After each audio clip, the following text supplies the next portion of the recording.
Gridiron Grinder! Hut hut hike! All right, party people. It's Wednesday night, Gridiron Grinder time. I'm Ryan. With me, as always, is my buddy James. We're just a couple of dudes hanging out talking about what's going on in the NFL each week. This is episode 172 of Gridiron Grinder, and we are going to kick things off with Name That Stadium like we always do. After that, we're going to hit our recap of the past week. Then we're going to jump into our Week 17 power rankings and game picks. And last but not least, we will do our question of the week. And so, with all that being said, how's it going there tonight, James? It's going good. How's it going with you? Oh, pretty good, man. Pretty good. Just got a little whiskey here I'm sipping on for the show. And yeah, let's see where it goes, man. I saw you took a little chunk out of my Hmm. lead in the game picks. And, with 2 weeks to go, man, I don't know. Is there enough time for you to make the comeback? I hope so. Of course, Hope. next week gets wild, right? Because it's the last week.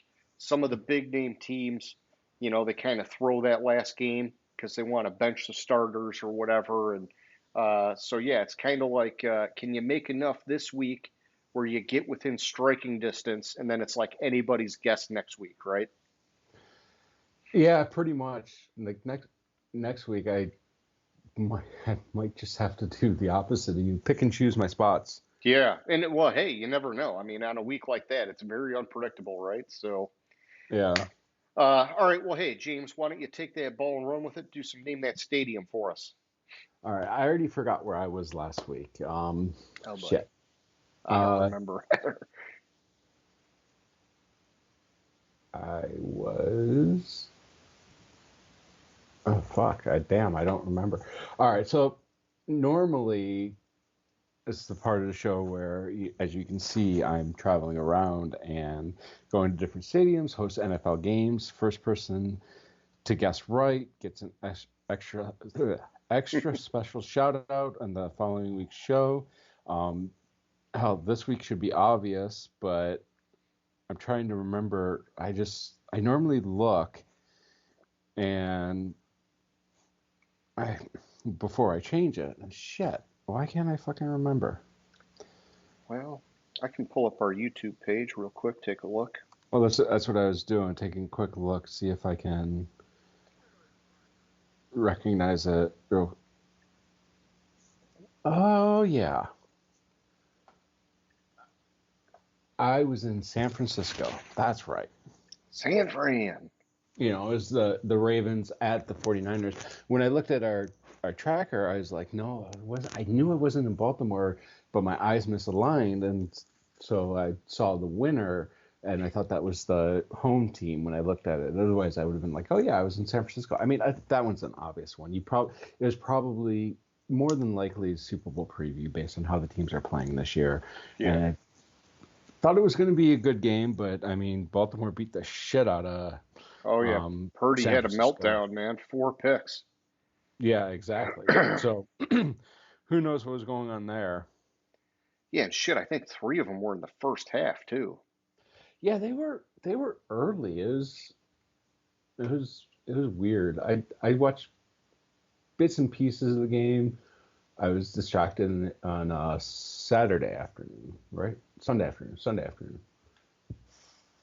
You know, like after that Lions game, and I didn't want to watch any more football. I was just so pumped. No, Oh yeah. it was when the fuck? It was Monday. Oh, I They were the saw. Sunday night game. No, it was Monday night. Oh, Monday night. So that's why I was like, I knew there was a reason why I didn't watch it, and I completely forgot when the game was. But yeah, he Christmas. threw Yeah. three interceptions in the first half. You're right, and then the last drive was his fourth. So I Yeah. mean, he righted the ship a little bit, but Yeah, I think Baltimore already pulled away by that point.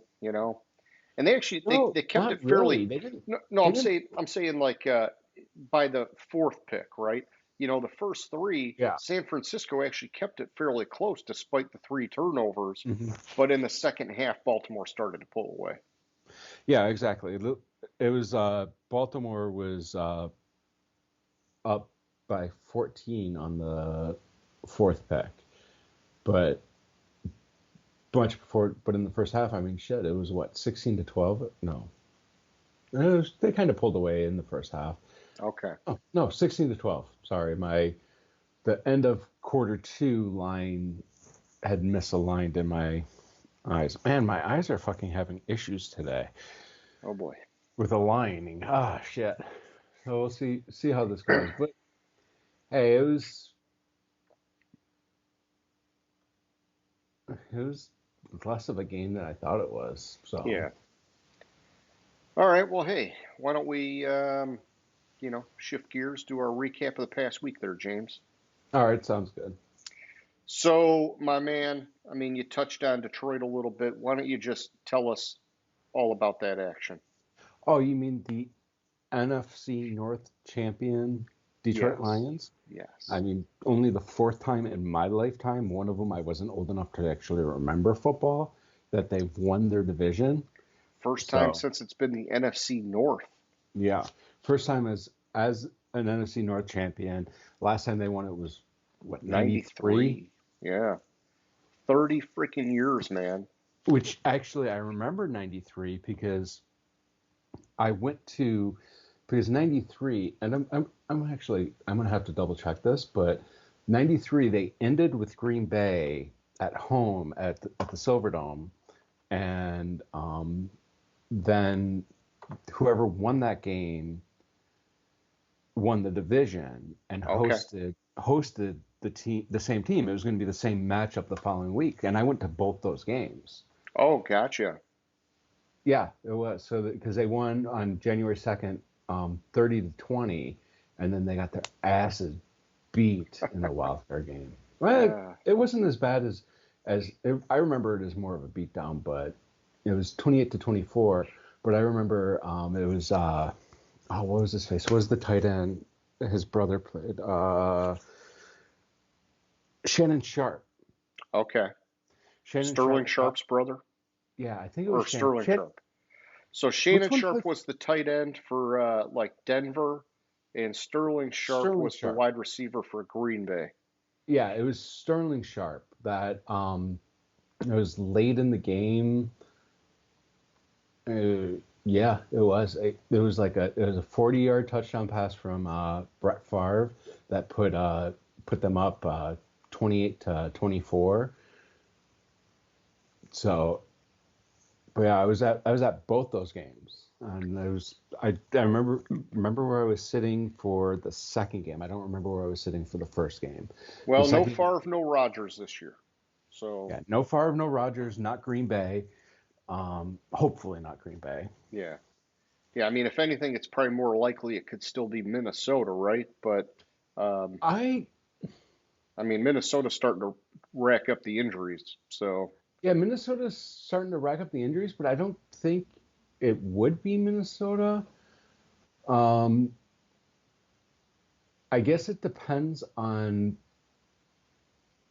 So both of them are 7-8, and oh, Green gotcha. Bay. For some reason, I thought Minnesota still had a game on No, but the Green Bay right now on head-to-head matchup Minnesota, because Minnesota won the first game, but they play Okay. this weekend. And glancing at it, 6-5, 6-5, it would go to strength of strength of schedule if they ended tied,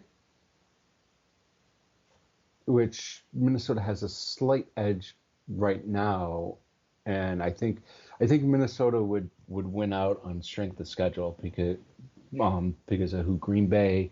I think Green Bay plays Chicago the last game of the week, or last game of the season, Okay. and Minnesota plays the Lions, so there's strength. Yeah, that's right. So Yeah, they're Minnesota like have yeah, the they're edge on right strength of right now. schedule. They're at 8 and 9. Oh man, yeah, they're real tight. You mean 6-9? I'm sorry, I'm looking at. I should have explained this. I pulled up the NFL.com playoff picture, and so Ah, like right now they're the 8 and 9 seeds, which oh, they wouldn't make the well, playoffs, no, but no. yeah. Green Bay's would be the 10 So it's because showing. it's a three-way tie between Minnesota, Atlanta, and Green Bay. Green first you go to division tiebreaker which eliminates Green Bay, and then Minnesota wins the tiebreaker over Atlanta based on. I'm sorry, it's Minnesota, Atlanta, Green Bay, New Orleans, all at 7-8. Okay. So then the division goes first. So Minnesota beats Green Bay based on head-to-head, 1-0. Atlanta beats New Orleans based on head-to-head win percentage, and then Minnesota beats Atlanta based on head-to-head win percentage. Yeah, shit. It actually looks like if Green Bay wins, they've got the best chance. According to Yeah, this, it's a 55% chance if they beat Minnesota this week. exactly. If Green Bay wins, they have because Minnesota has to play Detroit, where Green Bay has to play Chicago. So odds are Yeah. Green Bay would beat Chicago versus Minnesota beating Detroit, with Detroit potentially playing for the The number one seed. one seed. Frick, yeah, man. Yeah, because that's like the good part about the 49ers losing is that now Yeah, we're sitting at 11-4, tied with them and the Eagles. And so, yeah, I know the 49ers play Washington this week. The Eagles play Arizona. It's tough because we're playing Dallas, but man, these last two games, you just never know, dude. yeah, and then San Francisco ends with the Rams. Is it? Okay. I think if I remember correctly, yeah, they end with the Rams, who the Rams are still in the playoff picture and will need the win. So it's going to be tight. We really need to be. We really need Philadelphia and the 49ers to lose one more game and to win out. That Yeah. would be our shot, because we currently and probably will um, lose the tiebreaker from San Francisco. Well, we will with San Francisco unless San Francisco Yeah. lays an egg and loses the last two games. But then it wouldn't matter if we won out, because San Francisco has two less conference losses. Yep. But then strength of schedule with Philadelphia is what puts us at 3. But that could change because we've got to play Dallas and then Minnesota, who's possibly going to be 8-8 going in, where Philadelphia plays Washington and it's not the Giants. Who did I play this week? I don't remember. This week they're No, it playing is the Giants. Arizona. It's the Cardinals and then the Giants. I'm sorry. I Okay. thought it was the Cardinals and Washington, but so they play the Cardinals and the Giants, who are two losing teams. So their strength of schedule is going to go down a little bit, and we might have it Yeah. there. Pretty exciting nonetheless, Mm-hmm. man. Fuck yeah. Yeah. All right, well, let's keep on with the news here. So there's going to be some quarterback changes this week, James. The big one is that Denver has decided to bench Russell Wilson. Jarrett Stidham is going to start. Apparently, this is a financial decision for the team because Russell Wilson's got I think it's like a 37 or $39 million guarantee for next year if he gets injured. And so Mm-hmm. basically, with the team, pretty much out of the playoff picture, there's still a chance, but they're like, I guess they're basically just throwing in the towel saying, we don't think we're going to get there, and we don't want them to get hurt because we want to have the flexibility to potentially move on from them if we want to. Well, I was reading though that it's like an $86 million dead cap hit if they move on from him. Jeez. If I saw that correctly, 85. $85 million dead cap hit. Yeah. Yeah, which is strange then. It's almost like, why wouldn't you just play him and see if you can sneak into the playoffs? Yeah, so it would be 39 million guaranteed in 2024. Okay. Okay, so it's 39 million already guaranteed in 2024, but it would be an additional 37 million if he can't pass a physical in March. And that's the key there, is that it's the deadline. Okay. So if he got hurt, he wouldn't necessarily be able to pass the physical. But why was I saying? Why was I saying it was? Why did they say it's 85 million? Like, if it's only 39 million guaranteed next year, that doesn't make sense. Yeah, they've always got, you know, fake cap math baked in somehow, right? Signing bonuses, workout bonuses, all sorts of whatever. Oh, okay, so if they release him as a post June 1st release, um, it would be 85 in dead money spread over 2 seasons at least. It'd be Okay. 35.4 in 2024 and 49.6 in 2025. That's, And they would have to give him $39 million in cash. yeah, that's a lot, dude. If they can trade him before June 1st, it'd be 68 million next year.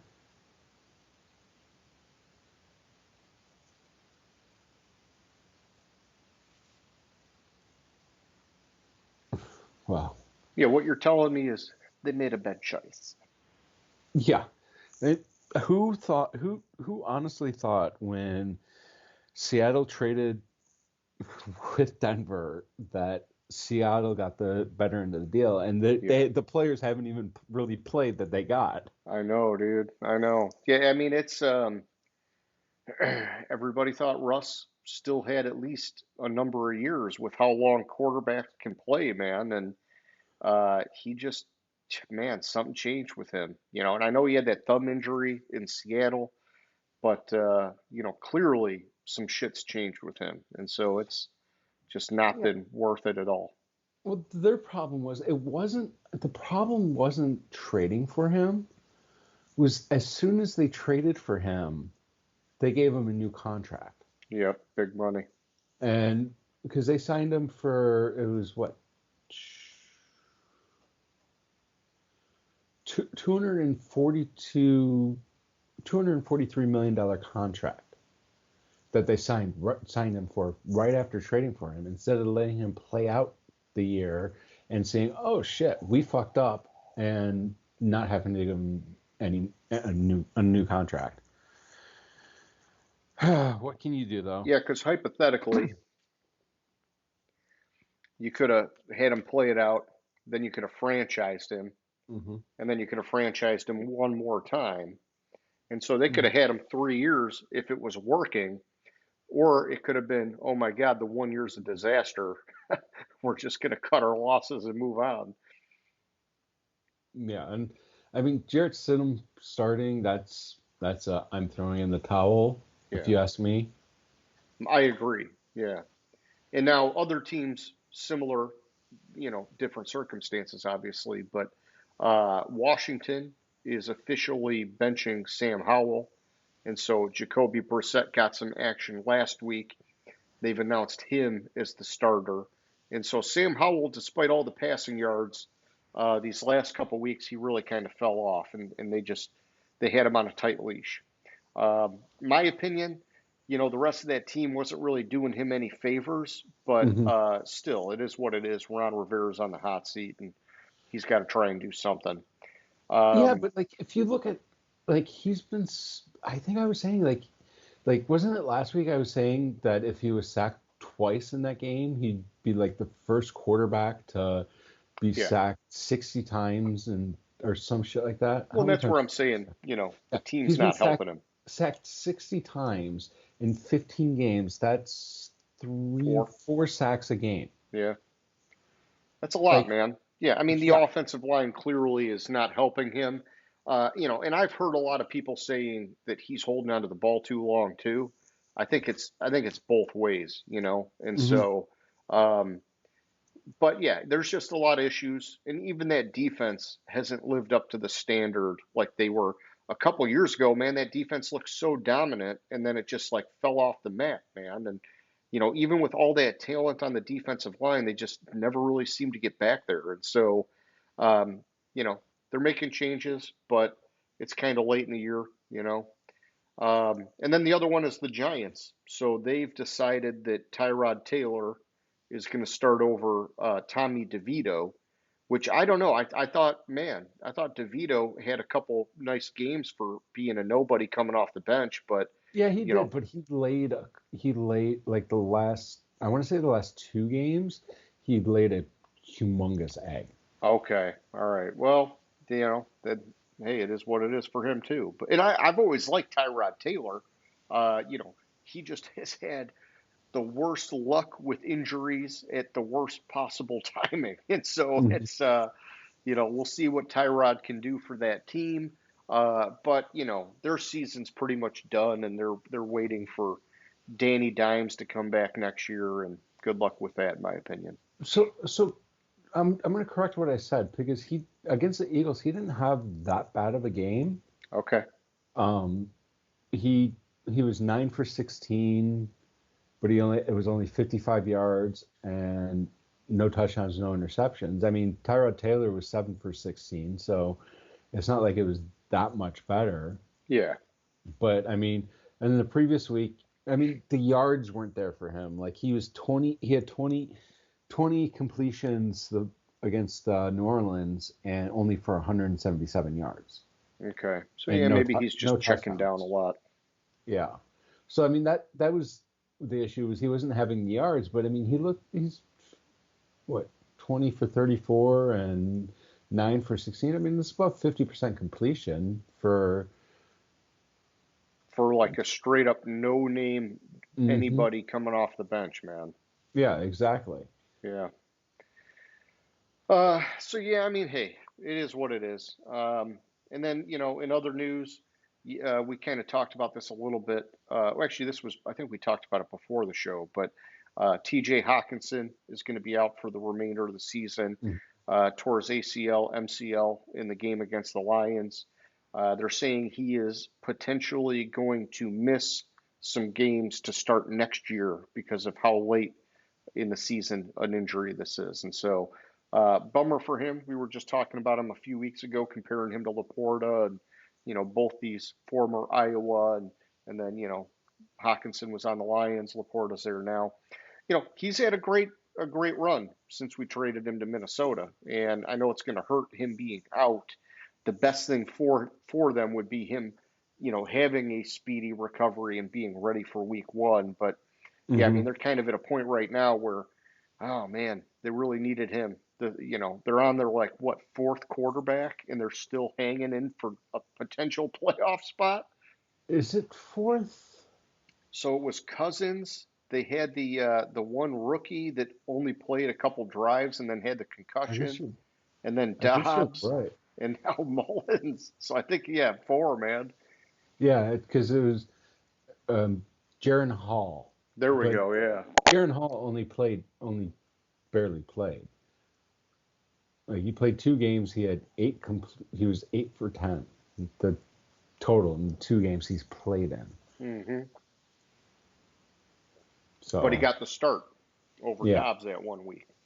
So well, yeah, that's because Dobbs had been there for like 3 days. 4 days. Yeah. Well, I'm just saying. So I So mean, they've started four quarterbacks, man. You know, mhm. and they're still on the fringe of they could potentially sneak into the playoffs. I think it's pretty impressive. I thought the Vikings were just going to have a dog shit year this year, but um, Yeah, I mean, up until this past week, they were still in it for the division. Like, if yep. if they were able to win the two games against Detroit and Oh the yeah. game against the Packers, they would have won the division. If they were able going into last weekend, if they would have won out, they would have won the division. So, Oh yeah.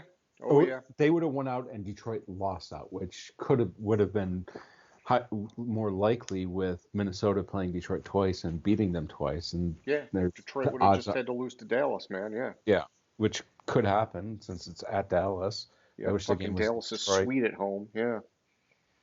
I wish that What? game was in Detroit, but hey. Oh, I know. I know. All right. Well, yeah. So then the last thing I had on the news, short week here, was that Kareem Jackson, the former Denver Bronco defensive back, he was claimed by Houston, which he actually played for Houston for a number of years before he played in Denver. And so I kind of like that Houston went and grabbed him. They've Mhm. had so many freaking injuries this year. and they've been finding a way to stay relevant, and they're still overperforming like any expectation I think anybody could have had for them. And um, so I don't know. I like it. I thought it was a good pickup by them, man. Yeah, it's not that bad of a pickup. I agree with you. I don't have much on it because I missed that this week, but Okay. Well, my man, that's all I had for news. Unless you had anything, we can do some surprise games. there was something that I just saw. Where was it?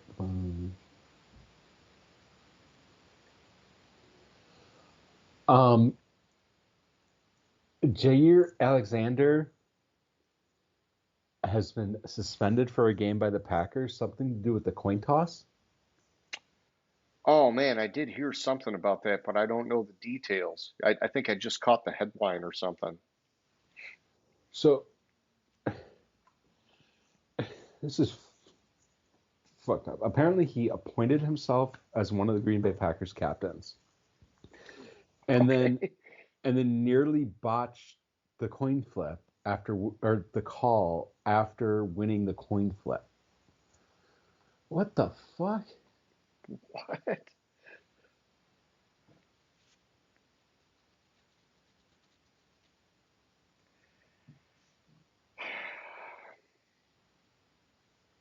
Green Bay's had some issues this year.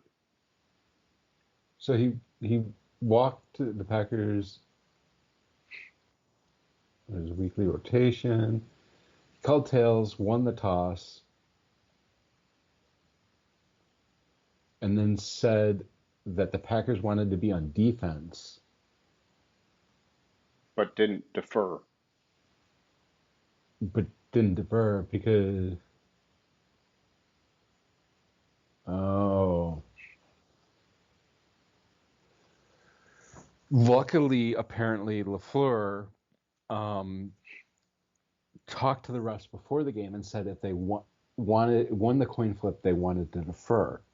So the refs heard defense and then the ref clarified and said so you want to defer. Okay. Because And yeah, he what didn't was it? What express was it? regret. Dallas or somebody did that like last year or whatever, where they went on defense and then they had to go on defense again to start the second half. Uh, I vaguely remember what you're talking about, but I vaguely remember something like that. But the only So thing, Green Bay escaped it. Yeah, they yeah, Green Bay escaped the escaped. stupidity. Yeah, but to suspend him over that, Yeah. I mean that's just absurd. That's just absolutely absurd. There must have been something with him and the coach, man. Yeah, well, apparently the coach had an issue with him appointing himself captain or something like that. But There you go. That's it. It's hey, well, you overstepped your freaking boundaries, and we're gonna slap you on the wrist. yeah, but like I understand his point. The reason why he wanted to be captain was because he's from Charlotte and they were playing in Charlotte. Okay. Oh, whatever. Boo hoo. Boo Boo hoo. hoo. Take your one game on the chin and move on with life.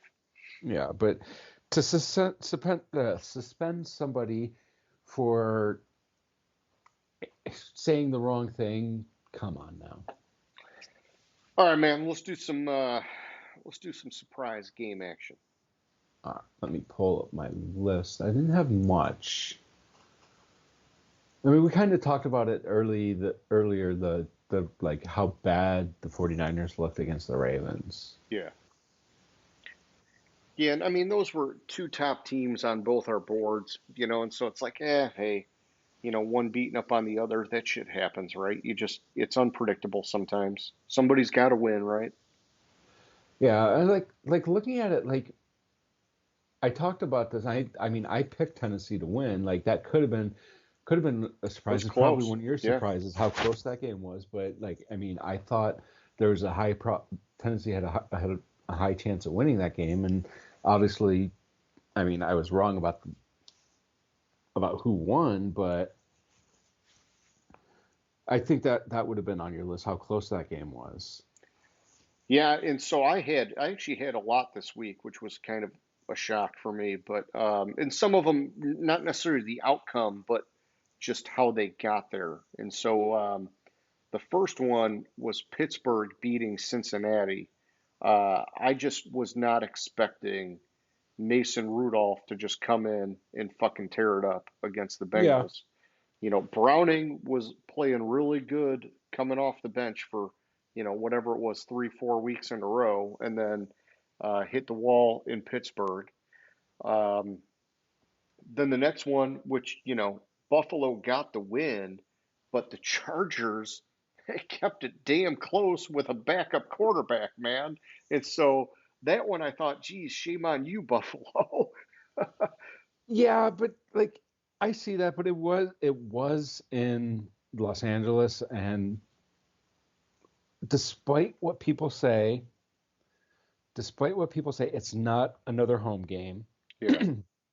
Um, yeah, there when I went to the Chargers Lions game, there were a lot of Lions fans, but I was surprised at how many actual Chargers fans were there. Like not Okay. like it's more than the five that we give them credit for. I gotcha.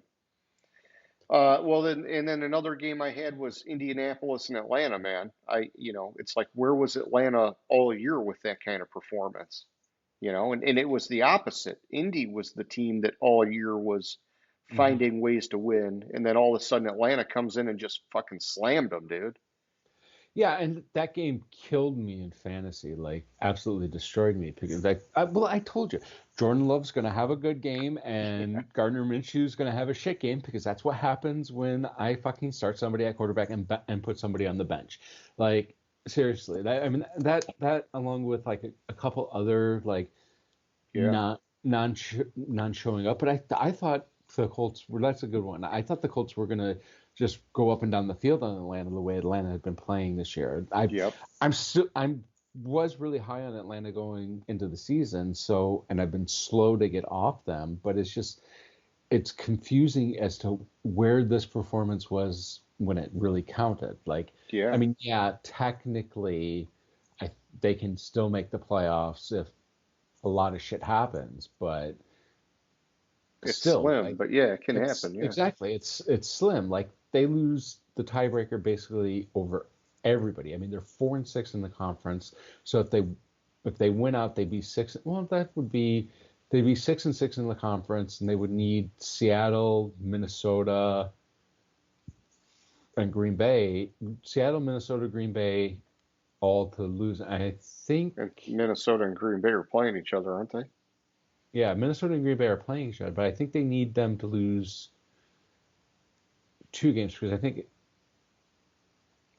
well, no, they would need to win out, and then that would be eight. So, but they need all three of those teams to lose. I think they need Seattle to lose. They need Seattle to lose two games, and then um, Minnesota and Green Bay to lose, which could happen. Yeah. And I think they play the Saints, so that would take they play the Saints the last game of the year, so that would take care of the Saints. But would they have 7-9? Yeah, because if they won out, they wouldn't be tied with the Saints because the Saints would have they'd be 9-8, and the Saints would be 8-9. But yeah, Yeah. they can make it, but like they needed this like 3 weeks ago or 4 weeks ago. Oh yeah. I mean, Well, yeah. And then you were just talking about Jordan Love. That was my next surprise. Was frickin' Carolina putting up 30, man? Like, where's that been all year? mhm, yeah, exactly It that. just, yeah, they gave him a run for their money, man. Mhm. And Bryce Young finally had a good game. Like, yeah, I'll give you that one. That was one of mine when I on my list with it. I mean, where was it all year? If they played like this 6 weeks ago, it could have saved Reich's job because it's Yeah. the changing head coach didn't all of a sudden do this. Yeah, they still lost, but I mean, they finally showed some progression. Yep. Yeah, and then the last one I had was the Patriots beating the Broncos, man. I thought, fuck, with Denver just losing last week badly to Detroit, I thought, okay, these guys got to rally back if they want to get back into the playoff picture. And wow, the Patriots, who've done nothing all year, freaking, they got them, dude. And it was a close game all the way to the end. And the Patriots just, they pulled it off. Russell Wilson had his chances, and he didn't get it done. Freaking Bailey Zappi got him in field goal range, and the Patriots win, man. Yeah, but it was a lot before that Denver lost the game. Denver kind of choked it away in the third Yeah, quarter, yeah, and they and made then a little comeback, and then mhm, Zappi said, "No, you're not going to do this." yeah, and I mean it was still a 56-yard field goal. That I mean Yep, that's not a gimme no to guarantee, win the man. game. Um, so I mean it's just that one's not as a big surprise to me because Denver against Detroit showed a lot of kinks in what they had been doing. Like with going into Detroit, they were one of the hottest teams in the league, and then Detroit came along and just exposed them. And Yeah, then I mean, put some film like that for Belichick to study. I mean, that's you're dead in the water. yeah, and he's in desperation mode, so it's all right. But all right, well, yeah, that's all I had, man. But a lot. Oh, that's probably the most surprise games I had all year. Yeah, I'm trying to think. I thought there was one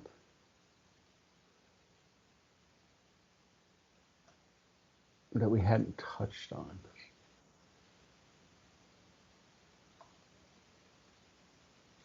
Oh, the Jaguars game.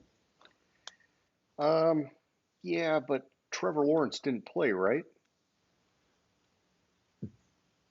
Did he not play? Is that? I thought he ended up being out with that concussion or whatever, I thought he played. or No, was it the shoulder injury? Or no, he played most of the game. I thought. okay, then I'm mixing it up. I thought it was the week before he played most of the game but got hurt at the end, and then for some reason I thought this one going into it, he ended up not playing, and I never even updated my pick because I thought, oh shit, but it just got away from me. But yeah, it must be. I don't know. I'd have to look it up. Yeah, he played. He played. And it was late. Like he was still playing late into the third quarter. Okay, then yeah, that was a bad performance. For some reason, I thought he was out that game. Oh, maybe it's because they signed a quarterback. Maybe that's what it was. They signed. Oh, I forget who. They signed a guy, and so I must have been thinking he was going to be out, but. Yeah, you're right. He fucked 17 for 29 and, Yeah, like I'm touchdown, two looking at it and I'm picks. not seeing a play where it says Lawrence was Yeah, injured. where he got hurt Like or was out. Yeah. I mean he played and then in the fourth quarter they put Beathard in because like the game was Yeah. out of hand. No, that was just a legit good game by Tampa Bay then, man. Yeah, and that it was a surprise base. The surprise was that I mean Jacksonville did basically nothing. Yeah, now they're hanging by a thread for the playoffs. Yeah. They did basically nothing all game. Like I mean, finally, like the end of the third quarter, they scored, but I mean they were already down 30 to they were down 30 to nothing before they finally fucking scored, and they got two touchdowns and two failed 2-point conversions. Gotcha. But just as bad as they looked in that game was odd to me. All right. Anything else, man? I think that was the last one. Okay. Well, let's do some power rankings, man. All right. There's Give, not give me a your one through lot. five. Oh, yeah, you got a lot of dashes on your side, man. I like that. Keep it There's easy. not a lot of movement. In fact, in my 1 through 5, there's no movement whatsoever. I considered one move, um, but I considered a couple movements, but off of a win, I didn't feel like I didn't necessarily feel comfortable moving teams down. It's a win, and like the division win, or like Miami, they played a good team. Like I considered flipping Miami and Philly, Okay. but I chose not to. So at number one, I have Baltimore. They beat San Francisco. They smoked San Francisco. Number two, I have San Francisco. Had San Francisco at number two. I left them at number two because they lost. Yeah, they got their asses kicked by Buffalo, but I have had Buffalo. I think this is like the eighth week. Baltimore, yeah. I've had Baltimore, yeah. I've had Baltimore as my number one team since week 8. Yeah, you've been at them, yeah.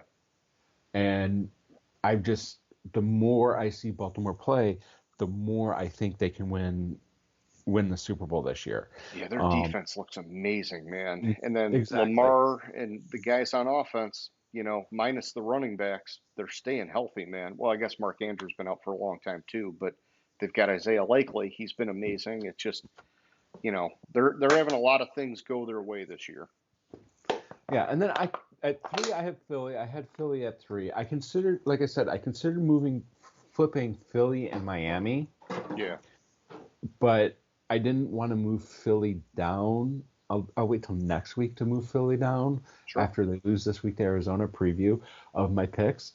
Um, it was a close game, but it was a divisional game, and I mean, all Philadelphia and New York, no matter how good one team is and how bad the other team is, it's always a close game. Yeah, It doesn't matter. So I left Philly at 3. Detroit's at 4. They won. They stay at 4. You could make an argument that I possibly should have moved them down because it was a close game, but I mean, again, it was a divisional game. Minnesota had a legit shot at winning the division. So Detroit they did what they had to do. And then at 5 I have Miami. I considered moving them up off of beating Dallas because I had Dallas in my top 10, but I didn't. I just this week I didn't feel like it. But I will say Miami has finally beaten a good team. oh yeah, I was thinking the same thing. And yeah, it was close, close game. And I think if it was at Dallas, Yeah, it like I would have said been the last other week, way. like I said last week when I made my pick, and I actually switched to Miami based on the fact that it was in Miami, and even though my model said Dallas, I just had a feeling since it's in Miami that Miami was going to pull it out, and because Dallas doesn't play like Dallas on the road. Like Dallas does not play like they do at home on the road, and it's a Yeah. completely different team. So Yeah, they're if it, one of the teams with the biggest disparity between their home and away mhm, performances. exactly. So I left Miami at 5. If it was a game at Dallas, I probably would have made some movement here off of the win. Gotcha. All right, yeah, for me, not a lot of craziness, but I did make tweaks based on wins and losses. And so Baltimore and San Fran, I flipped them. So Baltimore goes up 1, San Fran goes down 1. At 3, I got Philly. I moved them up a spot. At 4, I've got Miami. I moved them up 2, got them ahead of Dallas, who I've still got in my top 5. I moved Dallas down 2. And so Dallas is tricky because, like we're saying, they're one of the best teams, if not the best team at home, but Hmm. they are freaking horrible on the road. And now, with them losing that game, it looks like they're going to be playing a playoff game on the road. And Hmm. so you and I are going to come back to that in question of the week and talk a little bit about their chances because they just haven't been able to get it done all year, man. So, but yeah, until then, back to you at 6 through 10. All right, 6 through 10. At the top of it, there's not that much movement. 6, I had Buffalo. I left Buffalo off the win. 7, I had Seattle. Seattle stayed at 7, even though it was a close game. I said going into the game that game was going to be closer than people thought. It's just something was telling me based on the matchups that Tennessee matched up well against Seattle. Um, Then at 8, I have Dallas. Even though they lost, it was a close loss to Miami, who I have in my top 5, so I didn't move them. And then we have my first team that I moved, um, and which I moved Cleveland to my top 10. I was so hesitant to do this because backup quarterback, but I mean they beat Houston. They beat Houston by 2 touchdowns, who I had butting up against the top 10. So I felt the four spot jump, it got them above Houston, which I had got them above Houston where I had Houston, and then Cincinnati, I dropped them down only 1 spot off the loss to Pittsburgh. And the reason why it was only 1 spot is because a lot of teams right in here lost, Sure. and I would have had to take it. I would have had to move like my number 15 team up to the top 10, and I didn't think that I don't think too that big of a move. It's at first I don't think it. I think it's too big of a move, but secondly, I don't think they're deserving of being in the top 10. I gotcha. Yeah, and I mean, dude, I'll tell you with Cleveland, just going back to that with Flacco, I watched a lot of those highlights, and the dude's throwing a really good ball, man. He's Mm-hmm. putting good arc on it. Man, it's just like that cannon that we were used to seeing from him in years past.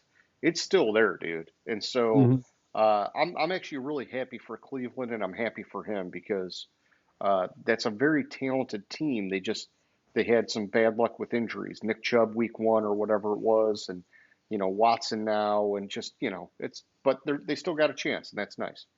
All right, yeah. So for me at 6, I got Buffalo. I dropped them down 1 spot, James, and really it was just that I wanted to see a more commanding victory over the Chargers, who I've now dropped pretty far down my board. And so, with the Chargers hanging in there, plus, looking at Buffalo's record on the year, they're still just sitting at 9-6. They're not exactly one of these like dominant teams. I just thought, I want to just scooch them out of my top 5 for a week and Mm-hmm. then take a pause. 7 and 8, I didn't make any changes. I've got Cleveland at 7, Detroit at 8. I really wanted to move Detroit up, but man, I'm like, I don't know if this is like me just being, gun shy or what, but I'm like, oh man, I'm so nervous about bumping Detroit up, dude. Mm-hmm. It's just one of those things, man. I'm excited for them. I want them to kick ass, but I definitely don't want to get cocky about it. At 9, I've got the Seahawks. I moved them up 3, so I did like their win, even though it was tight against Tennessee. And now looking at their record, 8-7, Geno is playing. It seemed like they had some injury concerns and some things like that maybe that are getting past. Um, I like Seattle, man. And then at 10, I've got the Rams.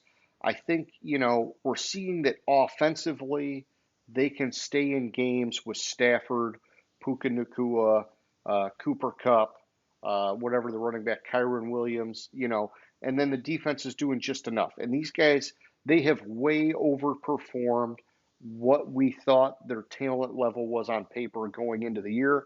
And so I'm just trying to show them some respect now. And, maybe top 10's a little bit much, but, I like the run that they've had lately, man. Yeah, I see you have the Rams in the top 10. I don't think they're there. We'll get to them in a second. Sure. A lot of my teams in here all lost. Almost every one of my teams all lost that I had at 11 through 15. At Kansas City, I dropped them down 1 spot. They probably would have been a bigger drop if a lot of the teams in here didn't lose. 12, and you expected them to. You expected that the Raiders would get them. Yeah. 12. Oh, that was one of my picks. Huh. 12, I have Tennessee. They lost, but they lost to Seattle, who I have in my top 10. They kept it close. It was a good matchup. So they stayed at 12. 13, I have Houston. I did drop Houston down 2 spots. They lost to Cleveland. A part of this was to get them behind Cleveland, and I took Houston because I had Cleveland at 13. So I took, since they lost to since Houston lost to Cleveland, I took Houston down to where I had Cleveland. Because they were so close that it made sense to do that. 14, I have Minnesota. Even though they lost to Detroit, I didn't move them because they lost to one of my top 5 teams, and it was a close game. And then 15, I have the Rams. And they even though they won, they stayed at 15. Part of the reason they stayed at 15 is because you expect them to beat New Orleans. Yeah. But it was a close game, and I don't think the way New Orleans has been playing that it should have been a close game. And I would have liked to see more of a dominant win. Plus, I had New Orleans rated a little bit lower in the next group, so I didn't necessarily think it was deserving of a jump, even though the teams right ahead of them lost. Because if I move one of the teams, then I have to move all the teams, and then next thing you know, I have the Rams at 10 or 11, and that doesn't make sense to me. I gotcha. Yeah, part of it for me too, just in my defense, is that when I look at this part of the board, man, record-wise, you've got a whole slew of teams that are either 8-7 or 7-8, and so I'm almost like, geez, man, you can really like kind of swap out a lot of teams here based on, it's kind of like pick your poison. Which ones do you like? Because a lot of them very clearly have some flaws, but a lot of them very clearly have like made a run here or there, which is why they're all kind of in this range. And so with that being said, I've got Kansas City at 11. I dropped them down 1. Man, I don't know, just watching these guys, I would have dropped them down more, but you talked about the Raiders having their number, and so I was like, okay, I'm just going to drop them 1. But holy cow, Kansas City is starting to implode, man. 12, Jacksonville, I dropped them down 3. I'm just starting to kind of sour on Jacksonville a little bit. I thought that they were going to be a better, more consistent team, and we're not seeing really any consistency with them at all lately, and that's bugging me. 13, I've got Houston. Even though they lost, I just believe they are better than the teams further down on the list, and so I kept them where they were at. 14, I've got the Bengals. I dropped them 3. The loss to Pittsburgh stings, but, it's either going to be a blip on the radar for Browning, or we're going to start to see that teams are figuring out Browning, which, I think they kind of talked about a couple weeks ago. He's like a check down guy, dude. Like, so Mm-hmm. many of his passes are at the line of scrimmage or even before the line of scrimmage. And so it just, you got to force him to drop it deep. And he's not confidently been doing that yet. But he's a backup, and that's just part of the game. And then at 15, I've got the Buccaneers. I like the run that they're making, and they're starting to talk about mutual interest in bringing back Baker for next year. And so, I gave them some love here, and I gave them a 4-spot bump, man. Speaking of Tampa Bay, I have Tampa Bay at 16. I give them a 3-spot bump.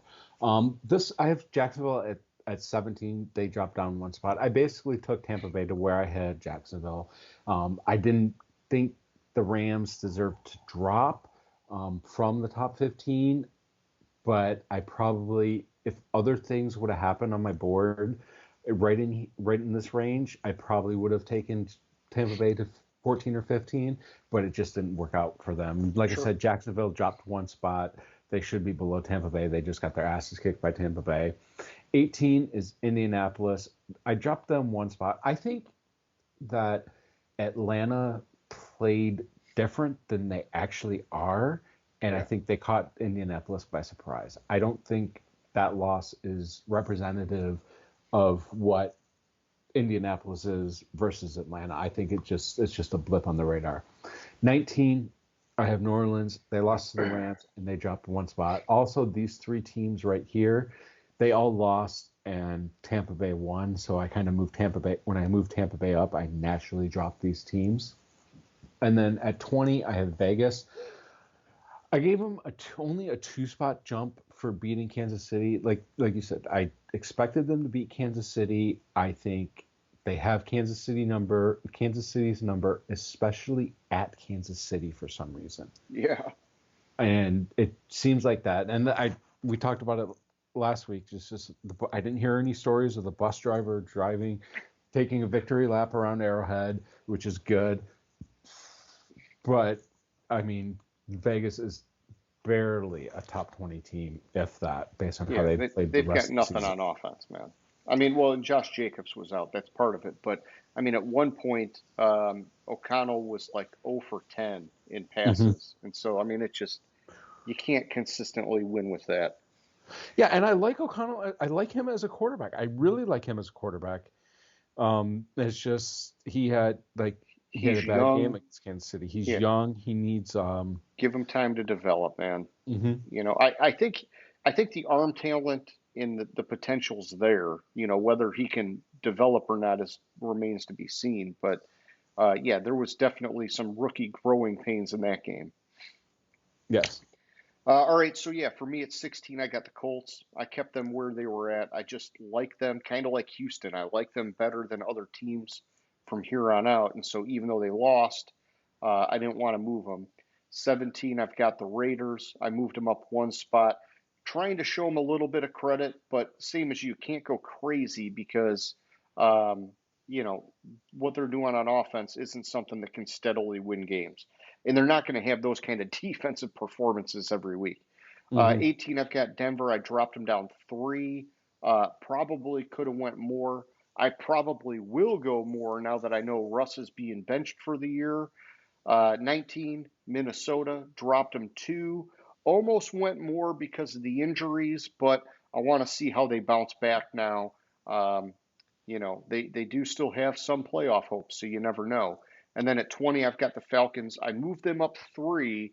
Um, you know, it's one of these things where it's like, okay, if this game was a spark to like them unlocking their potential, then I'd be really excited for Atlanta because Bijan Robinson, he had a great game, and it's like, Hmm. okay, things are maybe finally clicking. Kyle Pitts got in the end zone. You don't hear that often, so I don't know. So I'm moving them 3, but you know, it kind of like you're saying, you got to take it with a grain of salt, and you got to wait and see is this going to be the real Falcons or not? You know, I don't know. So Yeah, but that game from Bijan Robinson, that's what I've expected all year from him, and they finally put it together. But I have Atlanta at 21. I moved them up 2 spots. I wasn't as generous as you with moving them up, but I just think that Atlanta is they have a lot of problems. I'm starting to wonder if it's a coaching issue there because they have a lot of talent. Outside of they don't have a quarterback. They made a bad selection with mhm. what's his face? Not Ritter, the other guy. Is it Ritter? Heineke, No, no, no, Ritter, no. and Heineke. Ritter. They made a bad choice drafting Ritter and having I don't. Heineke as I don't know that they made a bad choice drafting Ritter. I think they made a bad choice committing to him as the starter this early because he was only like a third round pick or something, right? I mean, yeah something like I just committing to him, but he hasn't even shown anything. He hasn't shown anything. yeah, I'll agree with you there. But once they committed to him, have a better backup than Heineke. yeah. They should have had a good veteran backup, man. Yeah, Yeah, I like Heineke as a backup if you have a quarterback that you trust, not a quarterback that you're trying out. yeah. Like, um, and 22, I have Chicago. I gave them a 3 spot bump. Part of it was because they beat Arizona, and I had Arizona and Chicago ended up being so close, so I moved Chicago ahead of Arizona, causing Arizona to drop to 23 at a 3 spot drop.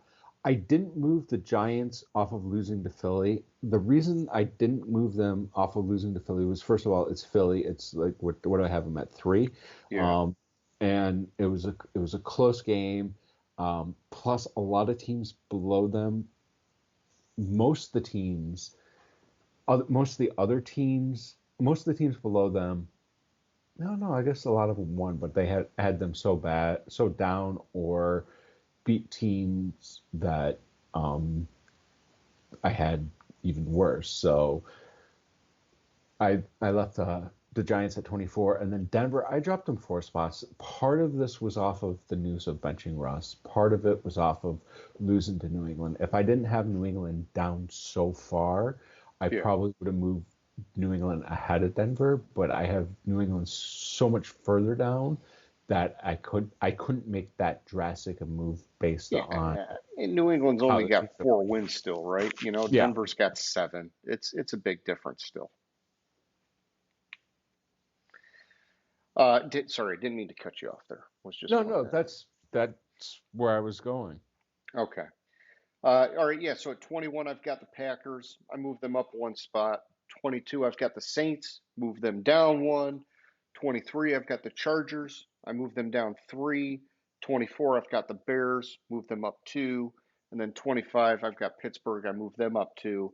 Um, in this grouping here, it was a lot of like win loss kind of shuffling, and then also sort of part of like the Chargers of me trying to really just push them further down the board because they did play a really close game, outmatched against Buffalo. And so a 3 spot drop may be a little bit much, except that their season's done. The coaching change isn't meaning shit without Herbert. And so they really, it's like you got them further on, and I'll let you talk when you get there, but it's like they do deserve to be further down on my board. I just held them so tight so long that unless I just have like a week where I do what you did to Pittsburgh, they just got to slowly work their way down, is all it is, man. But we there was a week where I did the same thing to the Chargers. Yeah. Like 2 weeks ago, I dropped the Chargers 11 spots. I know you're good at smashing teams. I always just kind of wait and slowly take them down. Yeah, normally I'm quicker to react than you. Sometimes, like very rarely, you're quicker to react. Like I think Cleveland's an example. Like you move Cleveland up before me, Yeah. and but normally I'm quicker to react and make the adjustment based on what I see for that. We're at 26. I have the Jets. They beat Washington, who I had at 27 last week. So, I mean, Jets and Washington just stayed the same. Looks like I had those rankings right. 28, I have Green Bay. Even though they won, because the Washington Jets game was so close and it looked like those teams were like right neck and neck in the game, I didn't think Green Bay should move ahead, especially off of beating Carolina. If they dominated Carolina, maybe. 29, I have New England. I moved them up 1 spot after beating Denver. Like I said, I had them too far apart to really make a big move here to get New England ahead of Denver. Plus the fact that, like you said, they have 4 wins. They're Yeah. 4-11. They have the second worst record in the league right now. So, tied for the second worst record in the league right now. So they don't deserve much love on that. Pittsburgh, I moved them up 2 spots. I think I killed them a little bit too much, but I will also say that somehow, if they win one more game this year, that streak will be continue for Tomlin. And I don't know how the fuck that. I know, dude. He just finds a way to pull a rabbit out of the hat, man. Mm-hmm. So, but yeah, I may have adjusted them too drastically based on what I was seeing. And plus, with Mason Rudolph, like I don't trust Mason Rudolph at all. So No I mean, way. they could be right back in the dumpster fire next week. Yeah.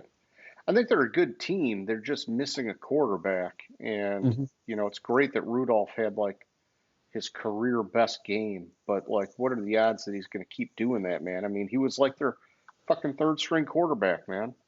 Yeah, exactly. So, and I was surprised that he was still on the team. Like Same here. after what we saw to him, like his first, what's this, his third year? I think it's more than that, but maybe it's only his third. I want to say that I thought he was there for a couple years with Roethlisberger because Roethlisberger was pissed about them drafting him, man. I thought he was there the last year with Roethlisberger. Maybe that's all it was. So he was drafted. Wow. He's been in the league that long? He was drafted in 2018. You were right. Like, this is his sixth season. 18, 19, Yeah. 20, 22. Yeah, this is his sixth season. Like I thought with how little he had saw the field, like, I mean, yeah, in 19 he played in 10 games. Eh, he started 8 of them. Wow. Yeah, he had a stretch there. I don't know what's that injury year for Roethlisberger or whatever, but and here's the thing with Mason Rudolph, he's not had like horrible performances in every game, but it's like you saw against Cincinnati. He very clearly will take every opportunity he can to drop the bomb. And I kind of like that about him, but the problem is when you do that all the time, eventually defenses are going to sit back and they're going to just start picking you off, man. So he's got to tone it down a little bit. But I do like the aggressiveness, and I do think he actually has a really nice looking deep ball. But, there's more to it than that, man. Yeah. Yeah, it was a Roethlisberger injury season. Roethlisberger had to have elbow surgery after the second week, Oh, and then yeah. he was benched at like what, week 12, week 13 maybe. He was benched for and they announced that Duck Hodges Oh, yeah. I remember him. would be the starter.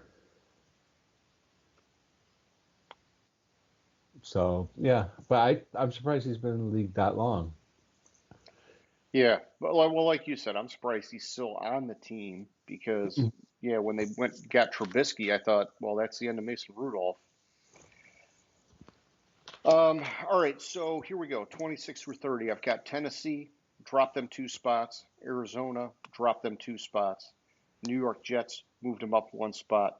New York Giants, moved them down 1 spot. New England Patriots, moved them up 1 spot. These were kind of just like, sort of customary moves. Nothing big. Mm-hmm. Tennessee and Arizona, they get 2 spots. That was just because I needed to kind of move them and bump teams around them and just the way the board worked. Instead of getting a 1 spot, they got a 2 spot, and it is what it is.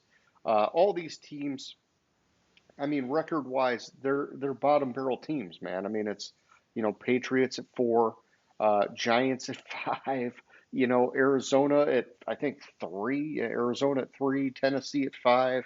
I mean, it's tough sledding for these guys. The Jets are at 6, and man, it's tough because uh, you know early on we thought, holy cow, could the Jets actually make it into the playoffs without Mm-hmm. Rodgers and then get him back? But then they fell off the map, and so it just goes to show, just like we're talking about with a lot of these teams, if you don't have a quarterback, man, it's hard to do anything in the NFL these days. Yeah, that's true. All right, back to you, man. Give me your dumpster fire. All right. So first team in my dumpster fire, I had them way down. I killed them, like I said, 2 weeks ago. I killed them 11 spots. I dropped the Chargers down 2 spots, partly because New England won and Pittsburgh won and the Chargers lost. And yeah, you could make the argument it was a close game, but I don't see.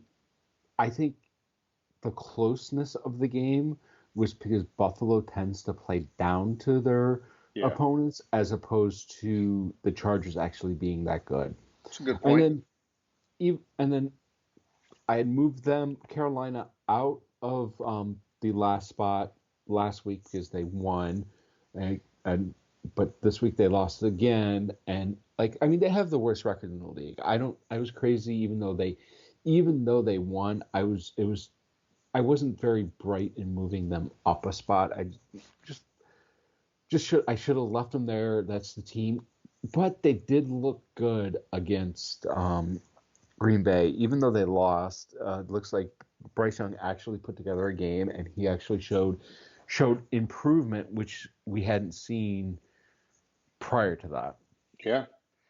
No, I agree. Yeah. So for me, dumpster fire, I got Washington at 31. I dropped them down one spot, and then I got Carolina at 32. Who I think, with exception of 1 week, or maybe 2 weeks, I've had Carolina pretty much down there all year. But um, Washington is a new entry for me, and they're swapping quarterbacks. The defense isn't doing them favors. Offensive line is sucking it up, and they're just sitting at 4 wins. And so it's a team that I actually had high hopes for earlier in the year, and they could never get it done. And it's a tough one, man, because in some ways I do like Ron Rivera, but I think I've lost faith that he can be a head coach, you know, and I don't know. I do like Bieniemy as an offensive coordinator. I know that a lot of people were like, well, let's see how he does away from Andy Reid. I think he is doing some creative, good things. Um, Hmm. they need a better offensive line, and I think a lot of it could come together for him, to be honest. So, but yeah, either way, man, that's my dumpster fire. All right, good stuff. I finally won a week. Yeah. I mean, Um, no, not good for me. No. I had a really, really good week last week. I went got 12 of the 16 games right, while you only got 8 of the 16. I closed the gap a little bit. I was down 15 going into the week. Now only down 11. I have 132 correct. You have 143 correct. I'm good for 55%. You're at 60%. Um, I got to make some moves. I I've Yeah. made some moves by going against my model on some of the picks this week, but we'll see what happens. But I got a lot of ground to make up, and I got 2 weeks to do it. And like we said at the beginning, I might end up having to just take your picks next week and go the exact Just opposite flip of them. it. Yeah. Well, hey, I'll tell you for tonight, and because it ended up being a short week for us and time was of the essence, I ended up just picking from the hip here. I didn't go to the model. I know we've got a few days yet. Maybe I'll go to the model and make some changes, but um, I'm just kind of, this is what I'm going with, and I think based off of what I know about my model and I know about these teams. I'm probably right there with what the model's saying anyhow, but if something changes, I'll keep you posted, man. All right. So first up, we have the Thursday. Oh, and also for those football fans out there, because New Year's Eve is Sunday, there's not a Monday night game. They're giving January 1st to college football. So all these games are Mm, on Sunday. Just for good to those point people out, that man. Yeah, just for those people that are looking for football on Monday night, you'll only find college won't be football. there. Yeah. And that's probably the reason for the week, like the doubleheader like last week or something, or 2 weeks ago, whatever it was. Or not the doubleheader, but the two games that started at the same time that ESPN was calling a doubleheader, even though they started at the same time. Anyways, the only game we have Thursday night, we have the Jets at the Cleveland Browns. So I really liked what I saw out of the Jets last week, but I really, really like what I'm seeing from Cleveland. I'm really, really liking what I'm seeing from Flacco. Like, I mean, we thought his career was dead. I Joe thought his career Flacco was dead like revenge game. years ago. It is the Joe Flacco revenge game. My model has it at 20-14 Cleveland. If the Jets play like they did last week, I think they have a shot in the game, but I don't think they can put two back-to-back performances like that based on what I've seen for the Jets. So I'm not going to go against my model in this game. I'm going to pick Cleveland. I think Cleveland's just playing better, and they actually have something to play for. The Jets would love to spoil every one of these teams they play Yeah. that have a playoff chance. I think it's actually only two of them that have have a shot at the playoffs because Cleveland does, and then they play the Patriots, and then they finish with, or no, Cleveland does, then they play the Patriots. I'm sorry, there's only 2 games left. We're in week 17. So they would love to spoil Cleveland's playoff chances. Yeah. I just taking a look, I don't think even if Cleveland loses, it really does much for their playoff chances because, yeah. So I think it would stay about the same. Cleveland would have to lose 2 games, and like the Colts and Texans and Steelers and Bengals, and it would have to win out. Okay. For Cleveland, because Cleveland's at 10-5, Buffalo's at 9-6, and then the 7 seeds at 8-7. So even losing out wouldn't necessarily hurt Cleveland's playoff chances. Yeah. It could, but it wouldn't be It wouldn't great, knock them out. but it wouldn't necessarily knock them out of the playoffs. Yeah. Look, 7-3, 2 losses, 7-5. They wouldn't have that tiebreaker. They wouldn't have that. Yeah, there's too much that would have to happen, including losing out for Cleveland, which who knows. But I don't. Anyways, it's not going to really hurt their playoff chances to lose. I think they can clinch a playoff berth if they win, and I think they're going to be fighting for that. And who would have thought that Cleveland with Joe Flacco would be making the playoffs? Yeah, I'm digging it. And yeah, I'm taking Cleveland in this game as well.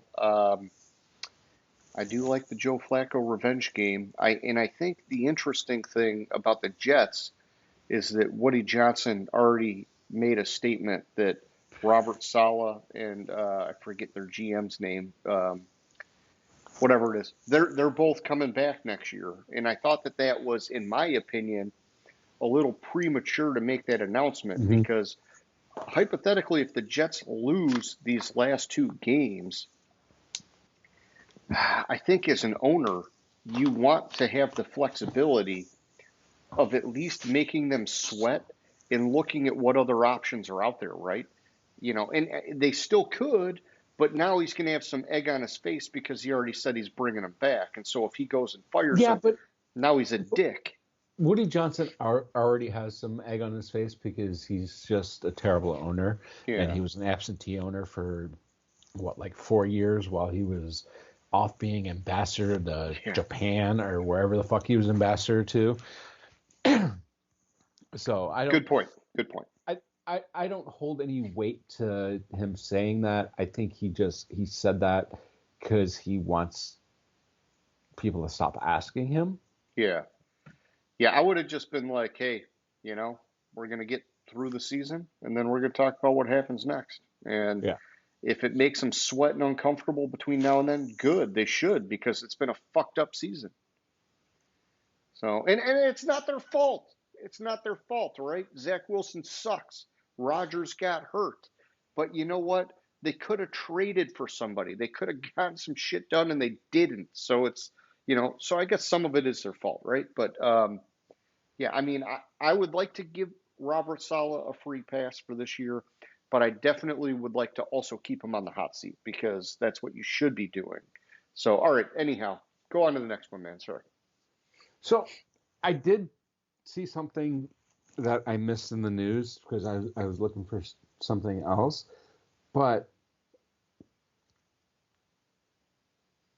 apparently, and this is from Aaron Rodgers' mouth, he asked to be put on season-ending IR. Okay. And the Jets said no. He said, and this was his quote, "I assumed I was going to go on IR. I asked to be put on IR, but then there was a conversation. Do you want to practice?" I said, not at the expense of somebody getting cut. I know how this works. I didn't feel like I needed to practice to continue my rehab. I could do on-the-field stuff on the side, but obviously I got overruled there. It is what it is. This was an interesting situation. So And what do that you was think happened? The team was like, "Hey, we need to, have this media hype train keep going about Rodgers, and so we're going to do this even though, he's telling us not to." well because I think there was more to, and I forget the player they cut to put Rodgers on the active roster, but the player they cut when they put Rodgers on the active roster had started like 10 games. Oh shit. And from what I remember, it might not have been 10, but he'd started a number of games. Um, it was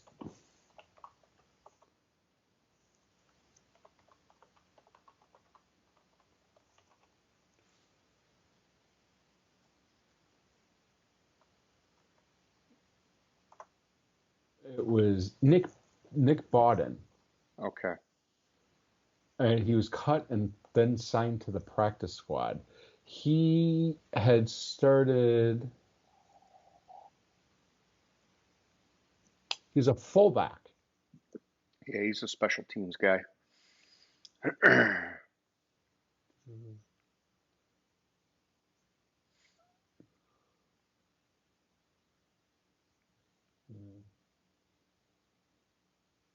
He had started like a number, like I mean, not just special teams, but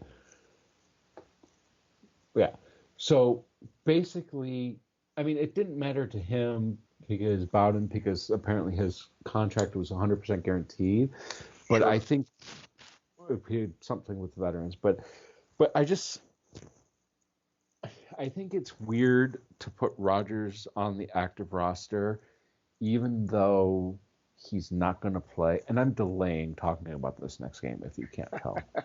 Uh, Even though he's not going to play for the rest of the year, I think it's odd because why take up a roster spot for somebody that you have no intention of playing and actually physically won't be able to yeah. play? It's because they wanted to play up if we make the playoffs, he's coming back. But when they put him on the active roster, they were already out of the playoffs. Yeah, see, that's the part where it gets fucked up is why do that? But I don't know. And hey, if you're worried about the next game, we can skip it and save it for the end, man. No, we can talk about it. All We have right. the Detroit Lions at the Dallas Cowboys. Well, why are you dreading it, man? Uh, because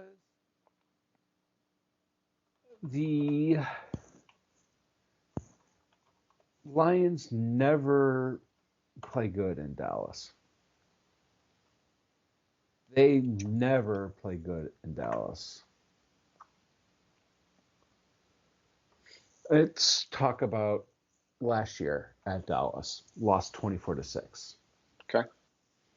2018 at Dallas. Lost 26-24. 2016 at Dallas. Lost 42-21. 2015 at Dallas. Lost 24-20. 2011 at Dallas. Oh, they won finally. Year before that at Dallas, lost 35-19. 2006, oh, they won. 2005 at Dallas, 20-7. 2004 at Dallas, Yeah, 31 why to are we going 21. there every time? So of the last, so 22 they played at Dallas, 19 they played at Detroit, 18, 16, 15 they played at Dallas, 13 was in Detroit, 11, 10 at Dallas, 7 in Detroit, 6, 5, 4 at Dallas, 3 in Detroit, 2 in Detroit, twice in Detroit in 2000. Oh, sorry, that was 2001 season. It was Yeah, January 6th, 2002. they got to And flip then, that around a little bit, man. Let us have a couple of them at home. well, if you go back to the early 90s, 92, well, 92, 91 season, twice in the 91 season, oh, playoffs. Um, 87, 86, 85, 81, all at Detroit. then 77 at Dallas. So it kind of seems to go like in stretches like that. I don't know why the fuck they always play at Dallas. Okay. Um, I don't know why they always play at Dallas. They never play good against Dallas. Like even at Detroit, they lost 35-27 in 2019. And there's a playoff game mixed in there. I think 2015 was a playoff game at Dallas. Gotcha. So my model has a 37-24 victory for Dallas. And I don't like Dallas coming off of, what was it, 2 losses in a row? Playing the Lions. But with them having an outside shot at the number 1 seed and the bye in the playoffs, I can't pick the Lions to lose. So I'm going to go with the Lions on the off chance that they figure out how to play in Dallas and Dallas has just forgotten how to play football. I hear you, man. Yeah, I want to take Detroit. I do so bad. I've got Dallas higher than them in my power rankings. When I look at my heat map, it is very well dominated by Dallas.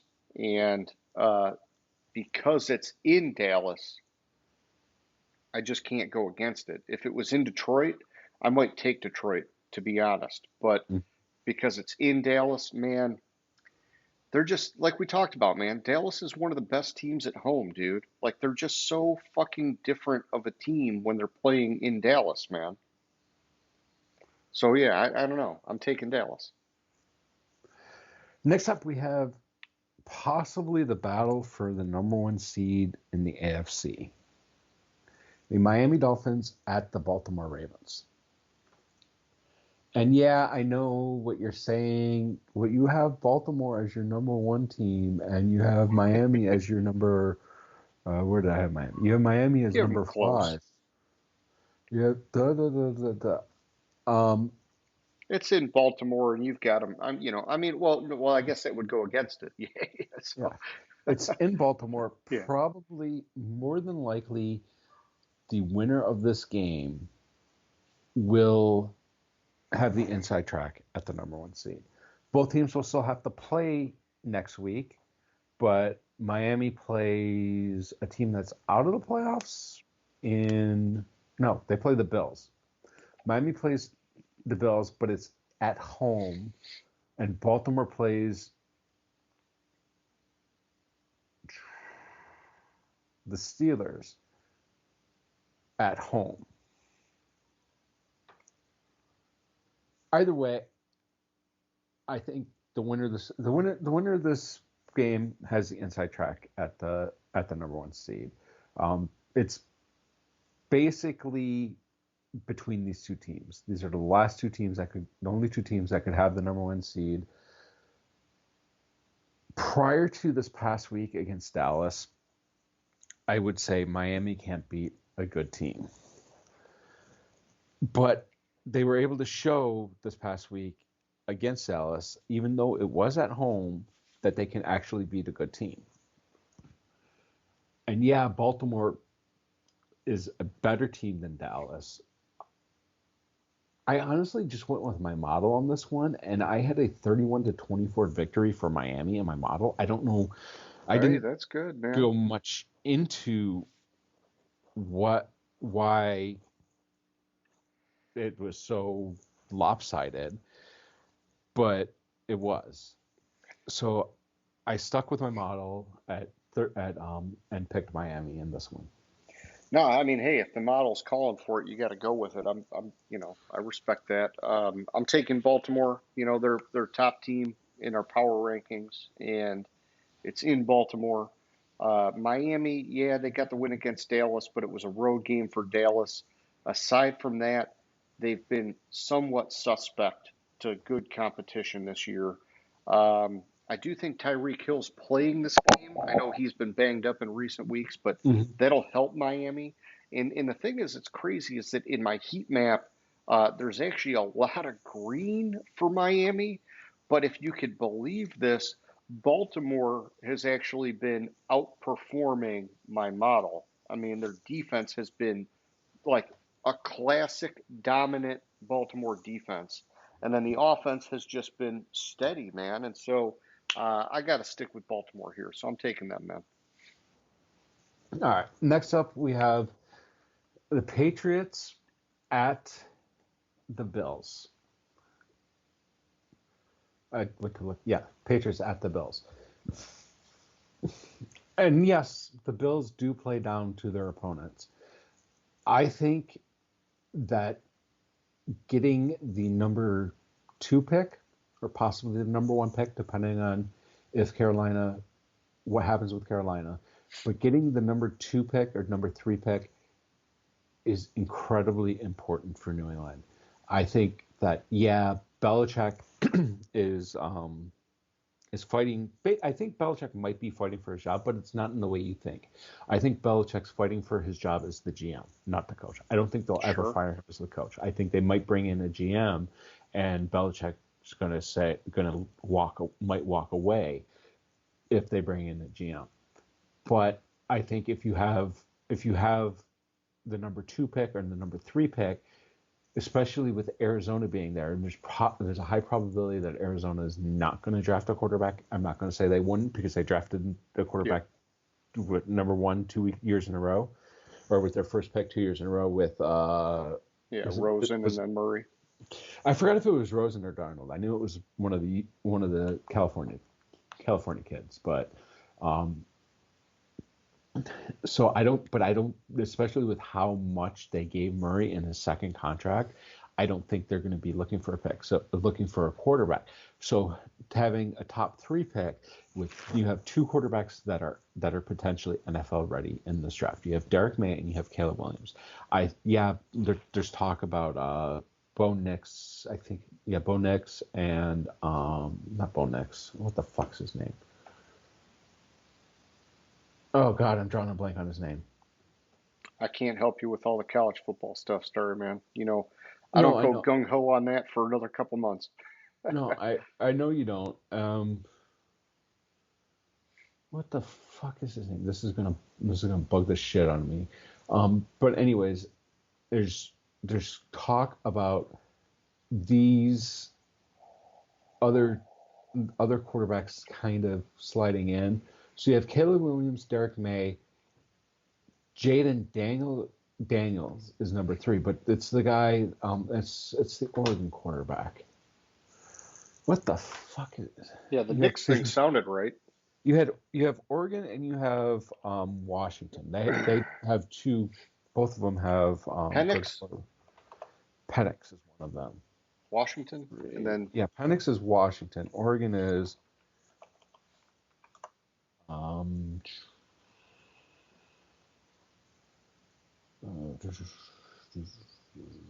is Bo Nix, huh? I guess I was right. I was thinking Bo Nix was a couple years ago, that there was, maybe he's just been how long has he been in college? I don't know. I guess a couple years ago makes sense. He was at Auburn in 2019. So, okay. And in 2020 he actually played for Auburn. So that's why I'm thinking it's a couple years ago. So, anyways, there's talk about those 2 and Jaden Daniels being NFL ready. I don't think Jaden Daniels is. I don't think Bo Nix is, and I don't think Penix is either.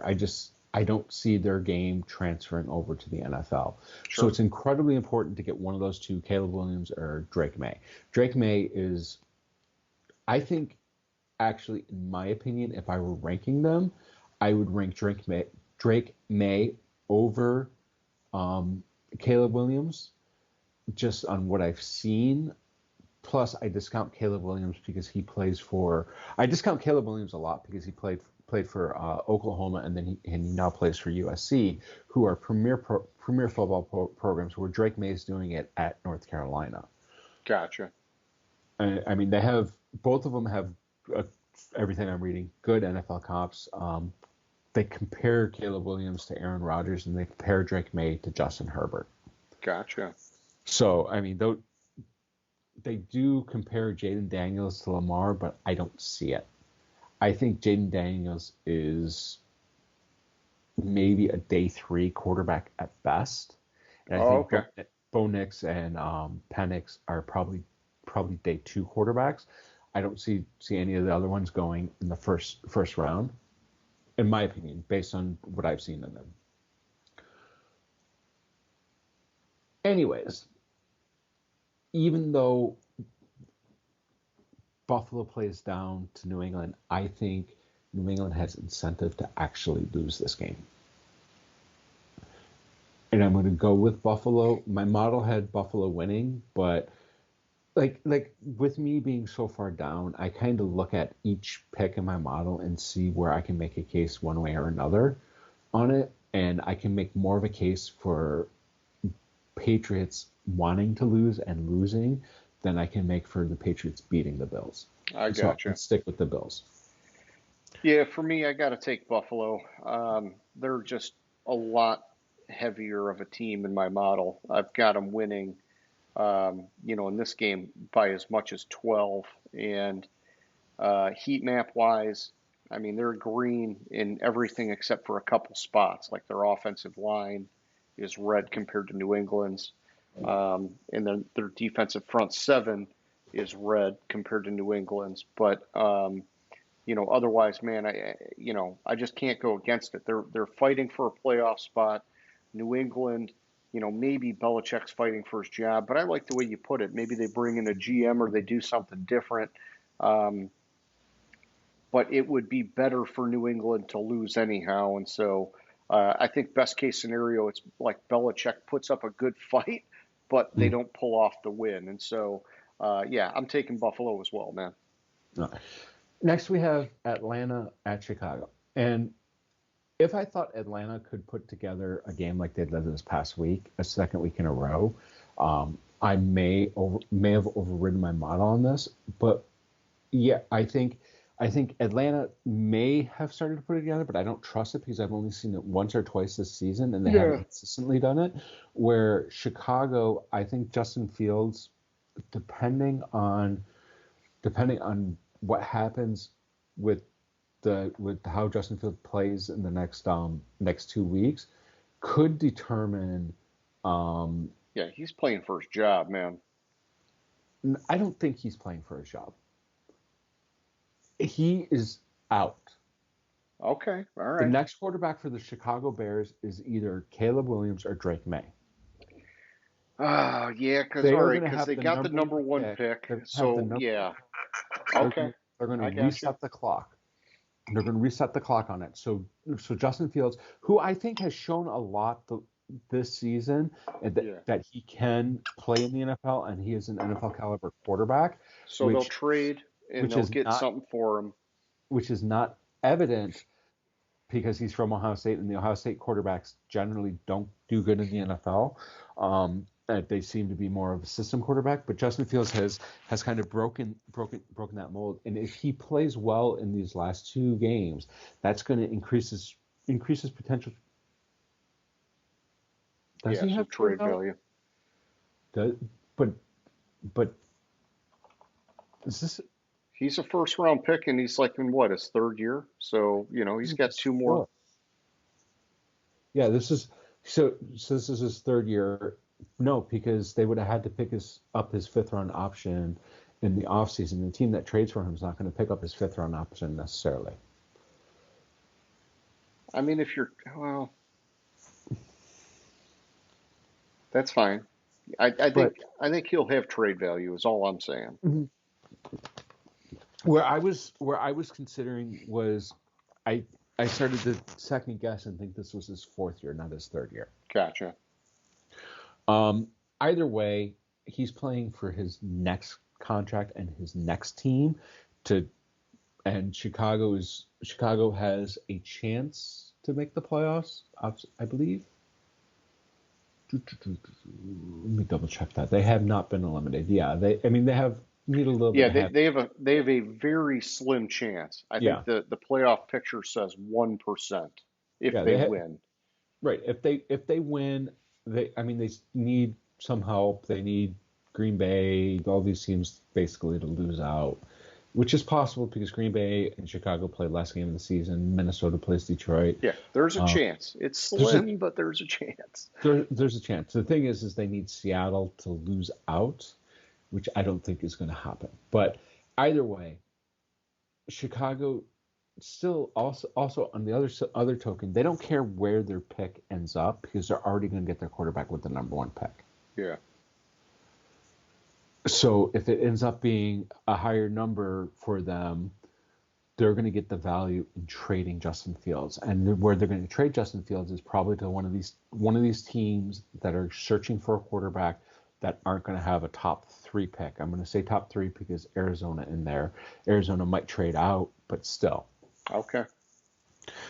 Either way, Chicago, I think, based on that, I have to go with my model. My model has it as a 19-17, so it's close enough for me to say to override it. But the Atlanta hasn't shown any consistency this year, and the consistency that I would like to see from they haven't shown the consistency I would like to see from them to feel comfortable picking them to beat Chicago.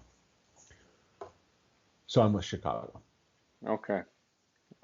Yeah. So for me, yeah, I'm taking Chicago. I think Fields has done better than I expected this year, and we talked about it every week pretty much. The defense since they traded for Sweat has been a Mm-hmm. totally different defense. I think that that's going to be the difference maker in this game, to be honest, is that the Chicago defense is going to show up and they're going to slow down Atlanta's offense that really has just been a flash in the pan as of last week. And so, um, yeah, it's in Chicago. I agree with everything you're saying, man. I'm taking the Bears. Then we have Tennessee at Houston. I didn't do much of a deep dive into this game. Tennessee's eliminated from the playoffs. Houston has a chance at making the playoffs. I did read that C.J. Stroud is practicing this week, which is it's trending up for him to start this week because didn't he miss this past week with a concussion? Yep.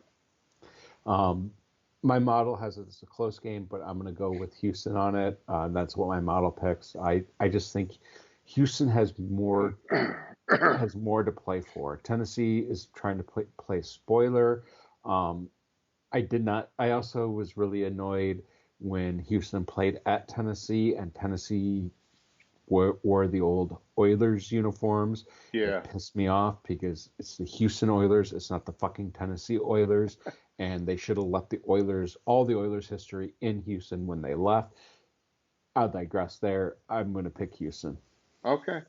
Yeah. So for me, the strange thing is that, and we've talked about this before, is that my model is actually picking Tennessee because Houston, as much as I've tried to ratchet up their ratings, it's still just not there, and they just keep overperforming my model. Tennessee, on the other hand, has been one of the teams that underperforms my model. Um, I actually do like them a little bit better if Tannehill starts, but I still am going to be overriding my model and taking Houston because I believe more in the narrative than what my Mhm. model is showing me here. Then we have one of the few games this week that has playoff implications for both teams. I think there's 5 of them that have implications for the playoffs for both teams, which is the Raiders at the Colts. Both teams could end up with the 7 seed, and this game could go a long way for determining the tiebreakers there. I just think the Colts are a better team. I think what we saw last week from the Colts was a blip on the radar versus the norm, and the same with the Raiders. What we saw last week being Kansas City. The Raiders have Kansas City number at Kansas City. I talked about it at nauseum last week. I'm going to go with the Colts. My model has it as a 21-17 victory for the Colts. Yeah, so I don't think either of these teams fall into the powerhouse defense category. And so for me, it's all about which offense do I trust more. Very clearly, Indianapolis. And so I think Josh Jacobs is expected to be back for Las Vegas, which is going to help. but that's not going to be enough. I think Indy, Minshew, Zach Moss, Jonathan Taylor, those guys, they find ways to grind it out and get points every week. Last week being the exception to that. I trust their offense more. I got to go Colts here. And then we have the Panthers at the Jaguars. And this is one where I was seriously tempted to override my model based on how both of these teams have been playing as of late. Like, you've seen the progression from Carolina. You've seen a huge regression from the Jaguars. The Jaguars have a chance at the playoffs. Panthers, they don't really care if they have the number 1 pick, if they end up with the number 4 pick, if they end up with. They're not playing for shit. They're not playing and for there's shit. no reason for them to play spoiler because these coaches are interim coaches. Exactly. The reason for them to play spoiler is because both Jacksonville and Carolina came into the league at the same year, at the same time, and with Jacksonville having a chance at making the playoffs, but these players, that doesn't, like, we're talking like 96. I don't care about that. Most of these players weren't even alive when these teams came in the league. They don't care about it. My model ended up with a 21-20 victory for Jacksonville, so it was primed to override my model. But I ended up going with Jacksonville just on the fact that I trust more of what I've seen from Jacksonville prior to this slump than I do of what I've seen from Carolina the last couple weeks. I got you. Yeah. So for me, I did slide Jacksonville down in my power rankings a little bit, but not that much. Not that much, James.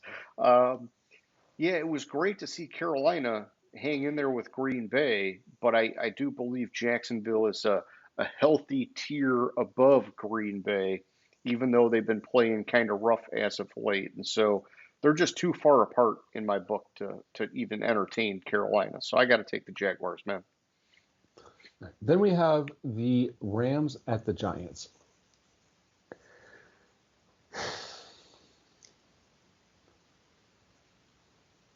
I'm actually going to pick the upset in this game. Okay, you're flipping to the Giants? Yeah, I'm flipping to the Giants. The reason I'm flipping to the Giants is because it's incredibly hard, especially my model had a 24-17 victory for the Rams. I'm going to say that first. And the Rams are playing for a playoff spot. This game doesn't really mean anything for the playoffs for the Rams. It doesn't mean much because they have to drop pretty far. Because when you look at their strength of schedule, it's at 524, where the 8 loss teams, the highest one is 498. Also, when you look at, they have the tiebreaker over Seattle, which could theoretically lose a game. They have the tiebreaker. I didn't play Minnesota. I thought they didn't. I thought they beat Minnesota. They have the tiebreaker. Let's see. They don't have the tiebreaker over Green Bay, but I don't think Green Bay has a shot at the playoffs.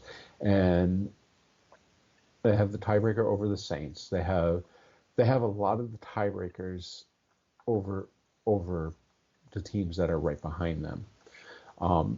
Also, because of the fact that they're playing the 49ers next week, I think this could be an ultimate trap game with the 49ers playing for the number 1 seed. And the 49ers are probably going to have to play all their players next week based on...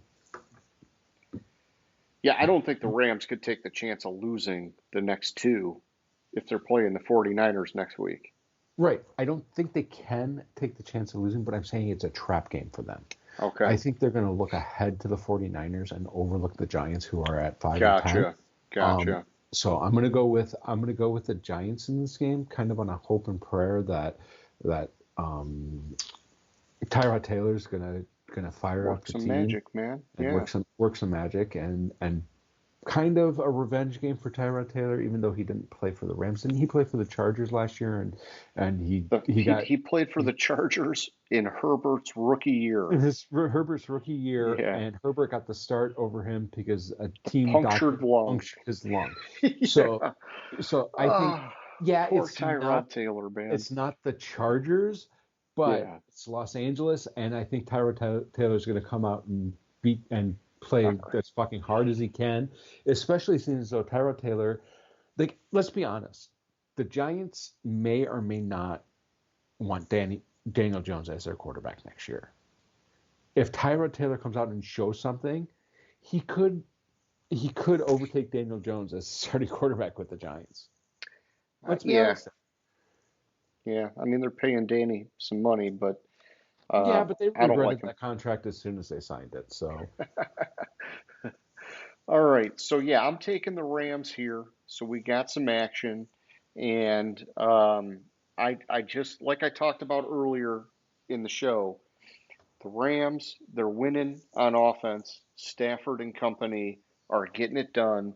And the Giants, yeah, I mean, their defense has some big games here and there, and it is in New York. But I don't think that the Rams can afford to lose a game right now. And so I think McVay's going to have them coming in like, hey, guys, we got to do this. And so I'm taking the Rams, man.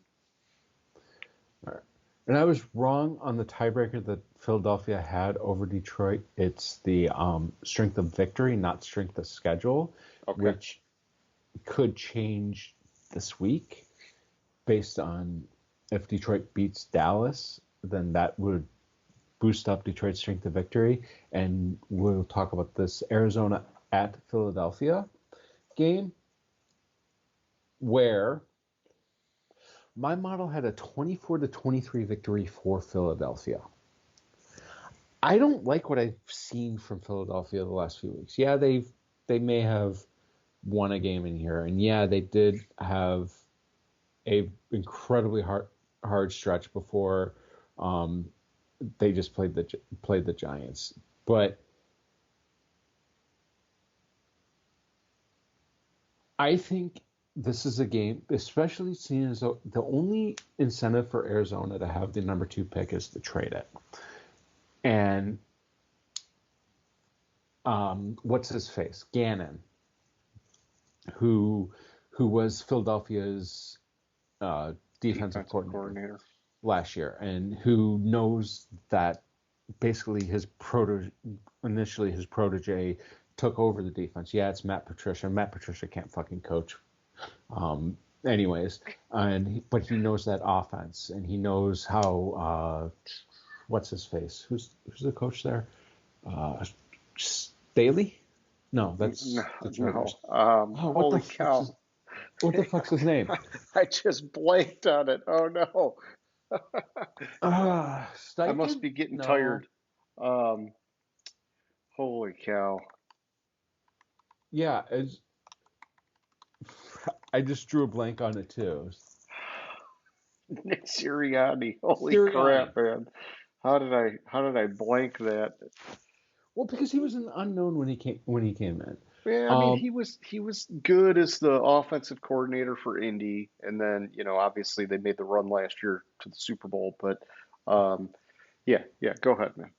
Yeah, but also Philadelphia, I don't like them going into the playoffs because they kind of have a cake walk into the season, so to speak, where they played the Giants last week, they play the Cardinals this week, and then they play the Giants next week. The offense for Philadelphia they put up 33 points, but that's against the Giants. Before that, they were kind of struggling, and I don't think they've completely righted the ship. I think it was more of a Giants defensive woes than Philadelphia's offense playing great. Plus, I think Arizona, if you've watched Arizona this season, they've played better almost every week, and Kyler Murray's played better. And all that said, to say I'm gonna pick the upset here and go with the Cardinals to beat in the War of the Eagles. I'm gonna go with the Cardinals to beat the Eagles, or War of the Birds. War of the Birds, yeah. Well, my friend, it is a bold choice, and I respect your decision to do that.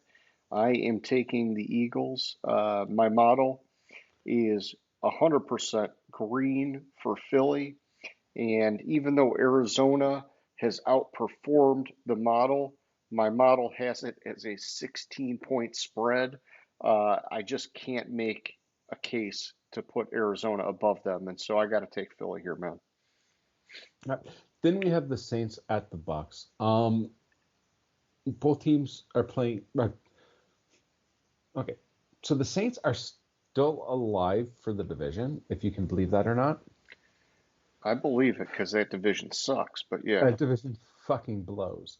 Um, you have 8-7, 7-8, 7-8 in the division. The Saints have the outside shot at winning the division because they lose the tiebreaker to Atlanta, and they also currently lose the tiebreaker to Tampa Bay. If they beat Tampa Bay, they still will lose the tiebreaker to Tampa Bay. They would need Tampa Bay to lose out they would need Atlanta and Tampa Bay to lose out, which Atlanta plays New Orleans last game of the season, which is theoretically possible but they wouldn't have, because both teams would have the tiebreaker over them. They can't end up tied with either of those teams. Gotcha. But also, the game of importance is the last game of the season against the Falcons, because if they beat the Falcons, then they have a better shot at making the playoffs than if they lose to the Falcons. Tampa Bay doesn't really matter. Tampa Bay has been playing good as of late. I hate to say it, but I would agree if they extended Baker, because he's been playing well enough to deserve another year there. My model had it as where the fuck that game go? Where is it? New Orleans, a 24-14 victory for Tampa Bay. I couldn't find a valid reason to override my model and go with New Orleans. Besides, well, I just would rather New Orleans win because I don't like Baker Mayfield. Let's be honest, that's not really that valid of a reason. So I'm going to go with Tampa Bay. Sure. Yeah, see, I'm the other way. I am not a Derek Carr fan, and the way that Dennis Allen has done jack shit with the Saints, despite a ton of talent, I just don't like him. And so, my model has it a little bit tighter. It has it as a 3-point game for Tampa Bay. But I do like what Baker's doing with them. I do like their defense. And, Baker has weapons, man. Godwin and Evans are great receivers. And so, the offensive line has been a lot better this year. The running game has been the streaky part. And I think that that's a big factor in their success. But, yeah, all in all, man, I'm taking the Buccaneers here. And I really wouldn't be surprised to see it go either way because it's a divisional game. But my model's got Tampa Bay. I'm taking Tampa Bay. All right. Next up, we have well, we don't really need to talk about this game. San Francisco at Washington. San Francisco. My model has it as a 42-21 victory for San Francisco. There's not much good to say about Washington. Unfortunately. Yeah. They call him Riverboat Ron. I like to refer to him as Titanic Ron because he just sinks the ship at coach, and it's going to be probably his last season there, and I feel bad for Bieniemy, who I think is a good coach, to jump ship and go leave Andy Reid, but I think he hitched his wagon to the wrong head coach to leave Andy Reid for. Yeah, and then one and done. Yeah. So, yeah, and I don't think Riverboat Ron gets another job as a head coach, to be honest. I don't think so either. I was surprised. I thought it was a bad hire back, what was it, 3 years ago when they hired him. I thought it was worth a try, but, 2 failed attempts. It's just not, I don't know. It's not fair. But, yeah, I mean, obviously I'm taking San Francisco here as well. We don't need to go too far into it. And the next game we don't have to go that far into. Pittsburgh has to win one of their 2 last games. They play at Seattle this week. I don't think they have a shot against Seattle. I really think that last week was not the true Mason Rudolph, and I think he's bound to regress to the mean. And I think at Seattle is the place he's going to do it. It may be a closer game than you would expect, but it's all on Seattle. I gotcha. Yeah, for me, it's about seeing Mason Rudolph do it again and start to get the experience because he's obviously not played in a long, long time now. And one good game is great, but he's never been a reliable starter. And I'm not convinced that he's all of a sudden now a reliable starter. I think they just caught Cincinnati off guard. Seattle playing for a playoff spot, going to be more prepared. I'm taking the Seahawks. Plus, it's in Seattle, and they've got probably the best home field advantage with the 12th Mm-hmm. man. Then we have the Chargers at the Broncos, and I really thought that benching benching Wilson for Stidham would really change my model and the outcome on my model, but it still had Denver winning by 10 points. I think it was Shit. I think it was like a 1 point difference. Like Okay. it was like 25-14 with Russ in there. It's 24-14 without Russ. That it didn't move, which tells me that in my model it's really seeing something negative with the Chargers without Herbert. I guarantee with Herbert, my model probably would have picked the Chargers to win the game. But I can't. It's better. When I'm in doubt, I generally go better coach, better quarterback. Yeah. Most of the time. But I can't really tell you which one's a better quarterback because both these quarterbacks you suck. just got to go better coach. So you got to go better coach, and so I'm going to stick with my model and go with Denver. Yeah, no, I'm the same way. It's a better coach situation, and um, better coach in Denver, mile high. Maybe that's a factor. I don't know. This is kind of just a crap game at this point, to be honest. Two of these teams, not much going on with either of them. Both have backup quarterbacks, but we got to pick one, so I'm picking Denver, man. All right. Then we have the Bengals at the Chiefs, and 1 week ago, my model would have picked the Bengals to win this game. Okay. Until they lost to Pittsburgh. But what I saw in the loss to Pittsburgh, Browning coming really back down to earth and regressing completely to the mean, and I don't know if that was him really regressing or if it's just kind of a blip and then he's going to bounce back. But I don't trust him after that game with Pittsburgh. Yeah. So I took out that the trust factor in the quarterback was reduced, which gave Kansas City a slim victory, a 26-20 victory, but it's still a victory for Kansas City. And if I had the trust in Browning, I might override my model. I might pick Cincinnati, but I don't. I don't have the trust in Kansas City either, but I trust them slightly more than I do the Bengals right now.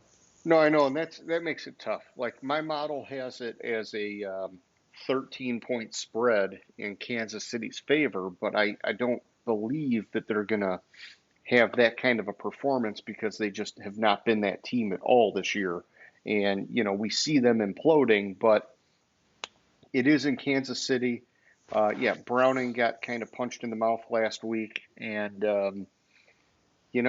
I just got to take the Chiefs, man. It's hard to not take Mahomes in the Chiefs, and so I'm not going to overthink it. I'm just going to do that, man. All right. Then the last game we're picking, because there's no Thursday night game next week, is the Packers at the Minnesota Vikings. Before the injuries this past week, my pre-look at my model had Minnesota winning, and it was a slim margin. With all the injuries, it took Minnesota to a loss. It's a 1-point loss, but it's still a loss. 24-23. I can make more of a case for Minnesota to win the game, but based on your pick, I just don't want to pick Minnesota, so I'm going to stick with my model and go with Green Bay. So you're going against me just because you're going against me. I got you. Basically. Yeah, and I mean honestly, I had this as a really close game too. I had it by 1.5 points, and with it being in Minnesota, even though they've got the injuries and all that kind of stuff going on, I just thought, shit, if my model's going to have it that close and it's going to be in Minnesota, I'm going to stick with it. Green Bay, I do think, has had more upside potential in the second half of the season, but Minnesota has been grinding it out and they've been getting wins. Last week, obviously, they did not, but yeah, I'm going to take the Vikings here, man. Good stuff. And that's what? 2, 3, 5 differences. We got some good action, man. Got some good action. So either I cut that lead in half, or I really kill myself and have to pick literally every game opposite you next week. Or something in between. You never know. You could win half and I win the other half. Nobody knows. Well, when you have 5, you can't win half and lose half. Well, close to half. Whatever, man. I'll flip a game just to make it even. So whatever. Or we tie one. Yeah. Well, no, that doesn't work. But all right. Let's go to the question of the week, James. You ready, man? I'm ready. What do you got? So you've been talking playoffs a shit ton, and you're all over it, okay? And I hinted this earlier, talking about the Dallas Cowboys. They're so damn good at home. They're so damn shitty on the road. And the way that their record has played out, they're going to be road warriors or whatever the fuck McCarthy was saying. I wanted to look at the playoff picture and see what team is ideal for them to play on the road to get a win. And I don't know that there's going to be a lot of wiggle room. Like right now, it looks to me like it's going to be whoever wins the NFC South, which is Tampa Bay's the team right now. And honestly, whatever team it is from the NFC South, if that's who Dallas is playing, I think they actually have a very good shot of winning a road game. Any of the other teams, whether if it was the Rams or the Seahawks, I think they would lose those games on the road, man. But I think that they might get fucking lucky and be playing one of these NFC South teams. So I think you're right. They have a shot at winning, and that would be the only shot they have at winning if it's one of these NFC South teams. The problem with that is all going into that week, you're going to hear, oh, they shouldn't be hosting a playoff game. Yeah, they're division champions, but they have two less. So it's going to put a chip on their shoulder. It's going to put a chip on their shoulder, and I will take you back. 2000. Are you going to go beast mode with the Seahawks, 7-9? Yes. But there's been an instance since then where the same thing happened. Yeah, you're right. Yeah, there was another one. It was. I don't remember who the other one was, but I remember there was another one. I want to say it was New Orleans. But 5 teams have 5 times an NFL team made the playoffs with a losing record.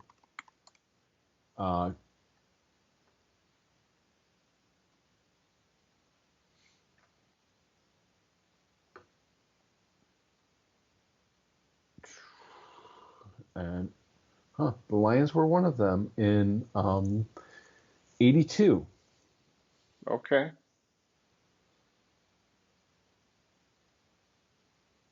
Of course, they played the Redskins. It was 2010, 7-9 Seahawks. I thought there was another one. Where's the other one? Let's see. The 2022 Tampa Bay Buccaneers are the most recent team to qualify for the playoffs with a losing record.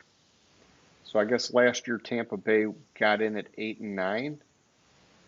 I don't remember. I guess because they were so shitty that with Brady and the offensive line, I guess I just don't even remember it. But they didn't win a playoff game. I was thinking of the 7-8-1 Carolina Panthers, Okay, 2014, who the Panthers won 27-16 over Arizona. gotcha.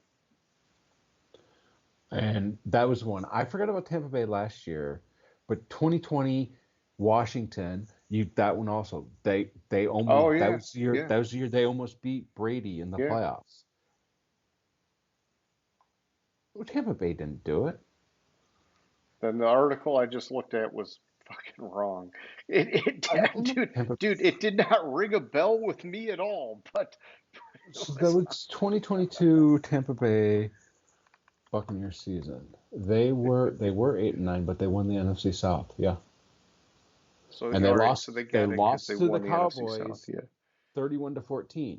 Okay. So yeah, no, it is legit. You know, you can't always believe what you see on the internet, but that one That checked one out. is legit. So yeah, they have a shot, but I think that God, that'd be hilarious if they played at Tampa Bay again and Tampa Bay went out and beat the shit out of them because Dallas Yeah. can't play on the road.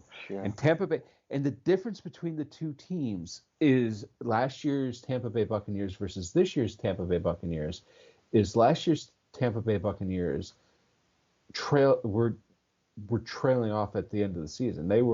Yeah. They had five they were 500 at their bye week and then they lost 4 of 7.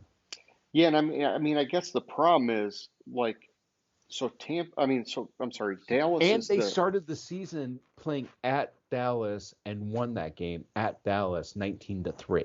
oh yeah, but yeah, so Dallas is basically locked in to be the fifth seed, right? They got 10 wins.